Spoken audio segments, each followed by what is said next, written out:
Hello, beloveds, and welcome back to another Intuition Save My Life and How It Can Save Yours. Today I've got something special for you. Today I'm going to read a letter that I wrote, an open letter actually, that I wrote to the non-people of color woo-woo and spiritual communities. You can also find this on my blog, on my website at www.tarotlifecoach.com.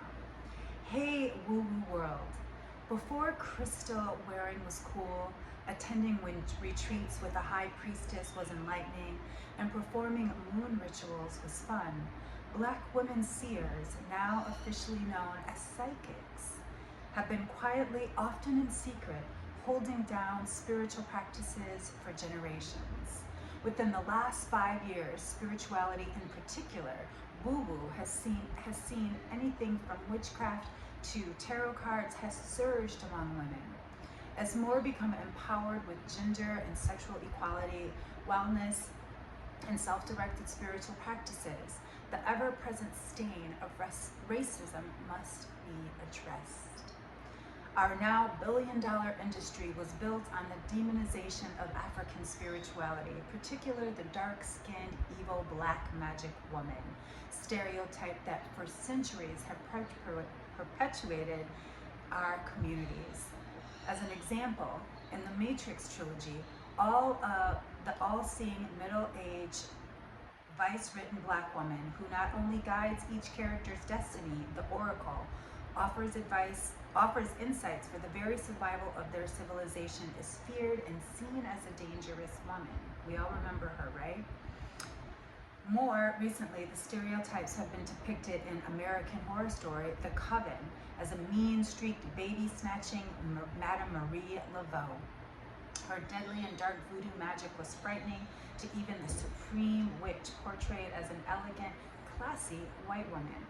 More recent, as a black woman, psychic medium from the United States, living abroad in Mexico, I've been called everything from an angel to the devil. Although I was voted #3 psychic medium in the world, there has been no media coverage or interest in my journey, from being a coffee shop tarot reader to YouTube personality and international TV star. And that's an international TV star story. While facing many months of rejection, the Long Island medium was having a wildly popular and highly publicized reality show. And then the truth finally dawned on me. A black woman psychic is intriguing, yet dangerous. How can the art and practices, ritual practices of the African diaspora be seen as dark while woo-woo is seen as light and love?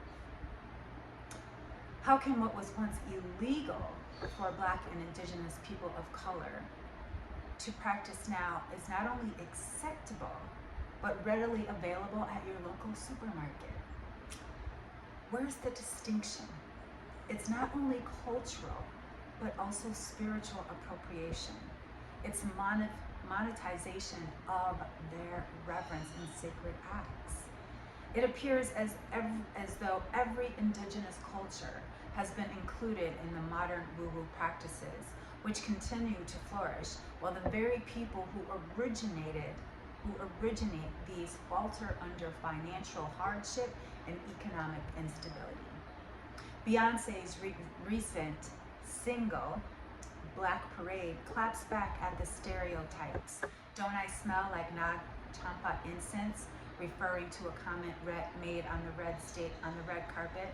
She also pays homage to her African spirituality in several lyrics about Oshun, Ogun, Yemaya of the Yoruban pantheon, which may some consider hoodoo, which makes woo-woo acceptable and hoodoo unacceptable. The now classic Brujas by Princess Nokia declares, "I ain't no queen of the night. I'm a bruja, I'm a dress in all white." A powerful message against the Black woman's connection to the sexual underworld. Cuban songstress Diamara Arancia eloquently praises her deep ancestral spiritual practices with songs to Oya, Oshun, and Yemaya. The rise of African spirituality, homage to the ancestors and natural healing, is being ignored while simultaneously being exploited.